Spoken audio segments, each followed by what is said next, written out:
వర్షం పడుతుంటే వేడివేడిగా మా మమ్మీ మిరపకాయ బజ్జీలు అయితే వేశారు.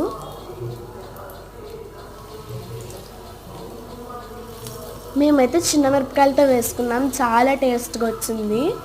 నాకైతే చాలా నచ్చింది. మీరు కూడా ఒకసారి ట్రై చేయండి.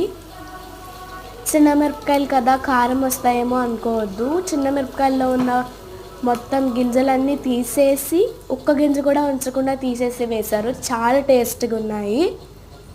కారం రాకూడదంటే దీంట్లో చూపించిన విధంగా చేసుకోవాలి. 1 లేయర్ వేసేసిన తర్వాత మళ్ళీ అట్లని శనగపిండిలో ముంచి ఇంకో లేయర్ వేసి తర్వాత దాన్ని మళ్ళీ డీప్ ఫ్రై చేసుకోవాలి.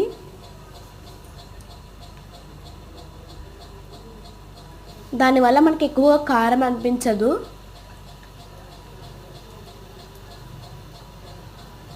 మూడు గంటలకు మంచి సినిమా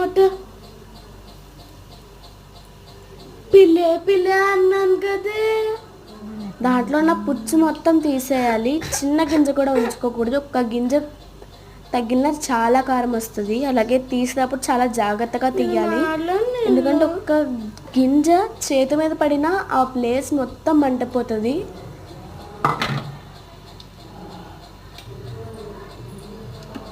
నాకైతే చాలా టేస్ట్గా అనిపించింది. మీరు కూడా ఒకసారి ట్రై చేయండి.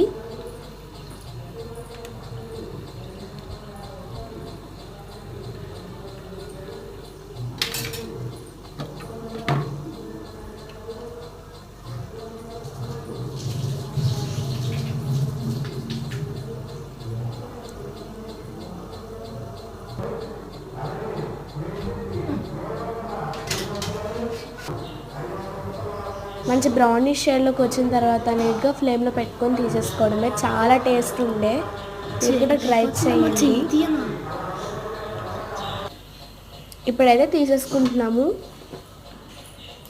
డీప్ ఫ్రై చేస్తే మాడిపోతాయి. డీప్ ఫ్రై కాకుండా నార్మల్గా లో ఫ్లేమ్లో పెట్టుకొని చేసుకుంటే చాలా బాగా వస్తాయి క్రిస్పీగా.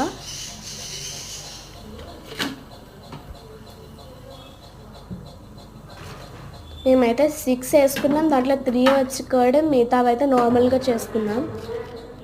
ఇదిగో మధ్యలో కోసేసి దాంట్లో మనం ఆల్రెడీ ఆనియన్, తర్వాత కొత్తిమీర, కారం, ఉప్పు, నిమ్మకాయ జల్లేసుకొని మొత్తం అవి మిక్స్ చేసుకొని పెట్టుకొని అది కంటించేసుకోవాలి.